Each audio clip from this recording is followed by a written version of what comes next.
না না আমরা তো ফাইনাল খেলবই ভাই, আমরা তো ফাইনাল খেলবই। কারণ পাকিস্তান যে লড়বরের টিম, পাকিস্তান যে লড়বরের টিম, এই টিমকে বাংলাদেশ হারাইবো হারাইবো হারাইবো ইনশাআল্লাহ হারাইবো। 14-15 বছর ধরে ক্রিকেটের সাথে আছি।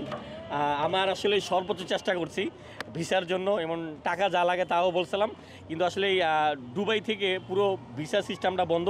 কারণ প্রচুর প্রবাসী ভাই দেশ থেকে, বাংলাদেশ থেকে, পৃথিবীর অনেক জায়গা থেকে যাদের সাথে আসলে লিঙ্ক থাকে না, দুবাই শেখ থেকে শুরু করে এরকম লোক ছিল শেখের সাথে অনেক ভালো ভালো পাওয়ারে আছে, তাদের সাথেও আলাপ করছিল শেখের সাথে যে আমার বিচার করে যায় কিনা, কিন্তু আসলে শেষ পর্যন্ত আসলে হলো না।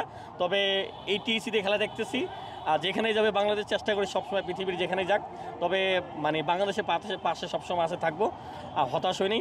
তবে মানে মন চায় আসলে টেলিভিশনের ভিতরে অনেক সময় ঢুকে আসলে দুবাই চলে যায় খেলা দিই, কারণ আমার যত কিছু হোক কখনোই বাংলাদেশে খেলা মিস করি না, খেলা দেখি, সেটা হারুক জিতুক যে অবস্থায় থাক শেষ বল পর্যন্ত মাঠে থাকি। না না আমরা তো ফাইনাল খেলবই ভাই, আমরা তো ফাইনাল খেলবই। কারণ পাকিস্তান যে লড়বরের টিম, পাকিস্তান যে লড়বরের টিম, এই টিমকে বাংলাদেশ হারাইবো হারাইবো হারাইবো ইনশাআল্লাহ হারাইবো। আপনি তো স্টেডিয়ামে খেলা দেখেন সব সময়, আজকে টিএসসিতে বসে খেলা দেখে কেমন লাগলো?